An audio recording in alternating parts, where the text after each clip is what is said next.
Capítulo 3. Efeito da comunicação Barbicane.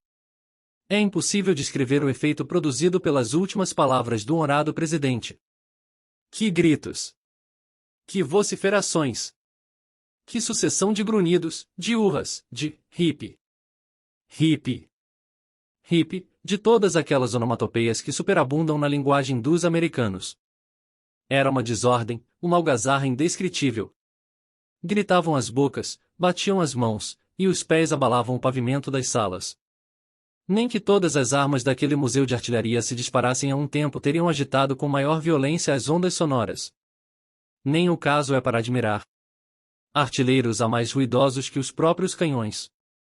Barbicane permanecerá impassível no meio de todos estes clamores entusiastas, desejava talvez dirigir ainda mais algumas palavras aos consócios, porque pelos gestos reclamava silêncio, e o timbre fulminante disparou tão violenta como inutilmente.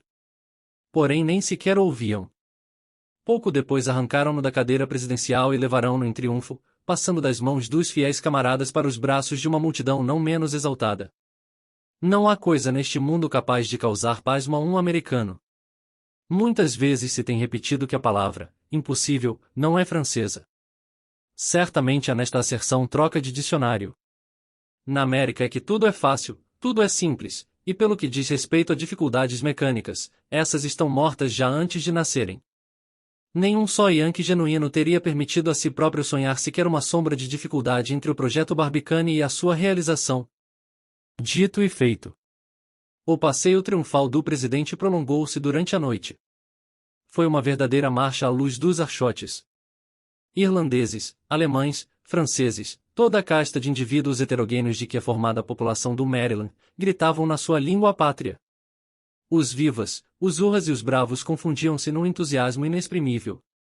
Por coincidência a lua, como se percebera que dela se tratava, brilhava naquela noite com uma serena magnificência, e eclipsava com a intensa irradiação todas as luzes terrestres. Os Yankees dirigiam todos os olhos para o disco cintilante do astro, saudavam-no uns com a mão, outros chamavam-lhe os nomes mais carinhosos, e estes mediam-na com os olhos, aqueles ameaçavam-na de murro fechado. Um fabricante de instrumentos de ótica de James Fall Street fez fortuna a vender óculos desde as 8 horas até a meia-noite. O astro das noites era contemplado através dos vidros das lunetas, como se fora qualquer lady da alta sociedade. Os americanos procediam já para com ele com a sem cerimônia de verdadeiros proprietários. Quem os visse diria que a loura febre era já domínio daqueles conquistadores audazes, e parte integrante do território da União. E todavia mal começara ainda a agitar-se o problema de mandar-lhe um projétil, maneira um tanto áspera de encetar relações, mesmo com um satélite, porém muito usada entre nações civilizadas. Meia-noite acabava de soar e o entusiasmo não arrefecia, mantinha-se em igual nível em todas as classes da população, magistrados, homens de ciência, negociantes, lojistas e carrejões, tanto os homens de inteligência elevada e culta, como os estúpidos e ignaros tinham sentido abalo profundo na mais delicada fibra de seu ser, o caso de que se tratava era um empreendimento nacional, e por isso na cidade alta, na cidade baixa, nos cais banhados pelas águas do Patapsco, nos navios fundeados nas docas, apinhava-se a multidão, ébria de alegria, de gin e de whisky, conversavam todos, peroravam, discutiam, disputavam, aprovavam ou aplaudiam, desde o gentleman, que negligentemente recostado no canapé de algum botequim, defrontava com o seu copo de sherry cobbler, até ao aguadeiro, que se emborrachava com mata-ratos na alguma sombria taberna de Fells Point. Contudo, pela volta das 2 horas, acalmou-se a emoção, e o presidente Barbicane conseguiu recolher a casa, moído, esfalfado e derreado. Nenhum Hércules teria resistido a tal entusiasmo. A turba foi pouco e pouco evacuando as praças e as ruas.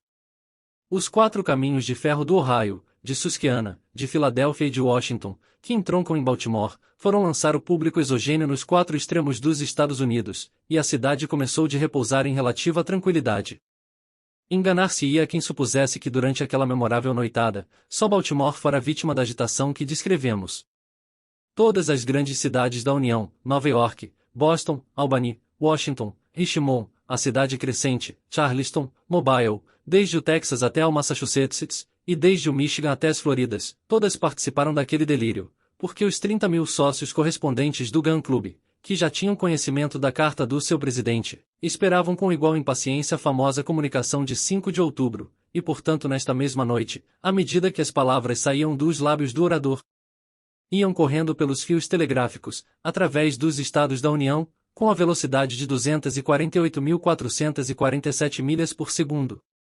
Por consequência, pode dizer-se, com absoluta certeza, que os Estados Unidos, que têm 10 vezes o tamanho da França, soltaram no mesmo instante um urra, único e unânime, e que 25.000 corações, entumecidos de orgulho, bateram a mesma pulsação.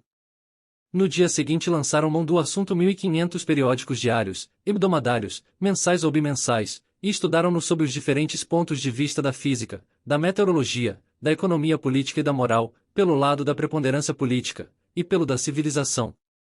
Discutiam se a Lua era um mundo acabado, ou se estaria ainda em via de transformação. Perguntavam se era semelhante à Terra na época em que esta não tinha ainda atmosfera, qual era o aspecto da face lunar invisível do esferoide terrestre, e ainda que se não tratava na ocasião de mais do que enviar uma bala ao astro das noites, ninguém duvidava que esse facto seria ponto de partida para uma série de novas experiências. Antes todos esperavam que um dia a América havia de penetrar os mais ocultos arcanos do misterioso disco. Havia até já quem parecesse recear que a conquista da Lua viesse a transtornar o equilíbrio europeu.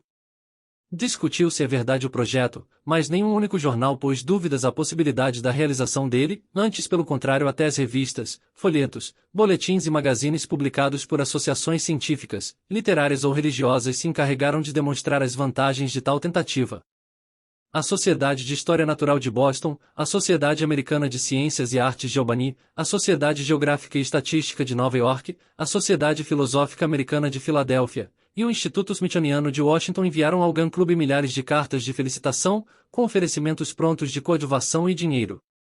Pode portanto dizer-se que nunca proposta alguma alcançou tão grande número de adesões, de hesitar, duvidar ou recear pelo bom êxito dela, é que ninguém se lembrou, e se alguém ocorresse, como de certo teria sucedido na Europa, e particularmente em França, responder com mofas, caricaturas ou cançonetas epigramáticos à ideia de enviar um projétil à Lua, de bem mau proveito lhe haviam de servir, que nem todos os life preserver do mundo lhe poderiam guardar as costas contra a indignação geral.